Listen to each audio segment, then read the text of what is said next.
LG साहब, आप किस मुंह से कह रहे हो कि मैंने सरकार को फ्री हैंड दिया है? फ्री, ये सच्चाई है। अगर हम बोलेंगे तो हम नहीं चाहते कि कन्फ्रंटेशन हो बिटवीन एलजी एंड लोगों की चुनी हुई सरकार को। लेकिन देखिए एलजी साहब अब बुजुर्ग हैं, बड़े हैं और वो यूनियन मिनिस्टर रहे हैं, और मैं एलजी साहब से यही रिक्वेस्ट करूंगा कि आप जम्मू कश्मीर के लोगों को कंफ्यूज मत करिए।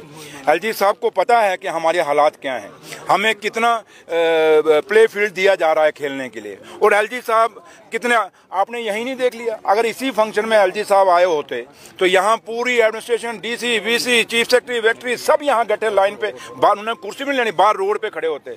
तो क्या आपको कोई ऑफिसर दिखा? एलजी साहब को कहना कि जनाब जब ऑनरेबल चीफ मिनिस्टर साहब किसी फंक्शन में जाते हैं, हम आपके डीसी नहीं देखते, आपके डिपकॉम नहीं देखते, आपके आईजी नहीं देखते, आपके डीजी नहीं देखते, आपके चीफ सेक्रेटरी नहीं देखते, आपका एसएसपी नहीं देखते, तो बताएं फिर कौन सा सरकार के पास पावर है? अगर ऑफिसर, क्या एक फाइल तो नहीं साइन करनी यहाँ, लेकिन एक प्रोटोकॉल है, एक कर्सी है, अगर वो कर्सी भी देने को राजी नहीं तो फिर आपको मैं एलजी साहब, आप किस मुंह से कह रहे हो कि मैंने सरकार को फ्री हैंड दिया है? फ्री हैंड नहीं है एलजी साहब, आपने हर चीज अपने कब्जे में रखी है, क्योंकि कैडर आपके पास है, ये सेक्रेटरी आपके पास हैं, आईपीएस आईएएस अफसर आपके पास हैं। वो अगर सरकार का काम करना भी चाहते हैं ऑफिसर, तो आप उनको करने नहीं देते। ये सच्चाई है। अगर हम बोलेंगे तो हम नहीं चाहते कि कन्फ्रंटेशन हो बिटवीन एलजी एंड लोगों की चुनी हुई सरकार को। लेकिन एलजी साहब को मैं इतना ही रिक्वेस्ट कर सकता हूँ, अपील कर सकता हूँ कि एलजी साहब, आप एक तजुर्बेकार सियासतदान हैं, मानता हूँ, समझता हूँ, लेकिन ये आप जिस पोस्ट पे हैं वो एक सियासतदान की पोस्ट नहीं है, वो एक कॉन्स्टिट्यूशनल पोस्ट है, जहाँ आप लेफ्टिनेंट गवर्नर हैं, और लेफ्टिनेंट गवर्नर से जो भी स्टेटमेंट आए वो पॉलिटिकल नहीं होनी चाहिए, वो इंसाफ की आनी चाहिए। इसलिए इंसाफ बोलिए, और इंसाफ ये है, और मैंने भी आपको कह दिया है कि जब भी कभी एलजी साहब कहें,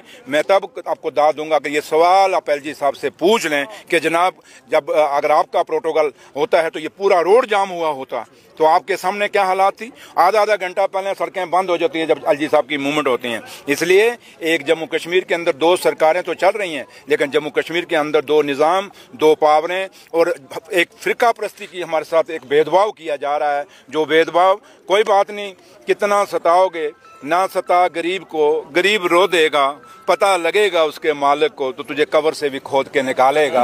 हम जम्मू कश्मीर के लोग हैं, डरने वालों से नहीं हैं। हम एक ही बात जानते हैं कि अपने हकों के लिए लड़ते हैं, अपने हुकूक के लिए लड़ते हैं, और अपने हकों को लड़ने के लिए हम हमेशा हिंदुस्तान के आइन का सहारा लेते हैं, हम हिंदुस्तान की डेमोक्रेसी का सहारा लेते हैं। जम्मू कश्मीर के लोग देशभक्त हैं, देशभक्त रहेंगे सदियों सदियों, जब तक ये देश रहेगा मेरा देश, उस देश के हम हमेशा वफादार रहेंगे। जम्मू कश्मीर के लोग, हमें आप इल्जाम लगा दें जम्मू कश्मीर के लोगों पे, 100 बातें हमें कह दें, लेकिन हम सिर झुका के वो कबूल करेंगे, लेकिन ये नहीं मानेंगे कि हम देशद्रोही हैं। हम आपसे बड़े देशभक्त हैं।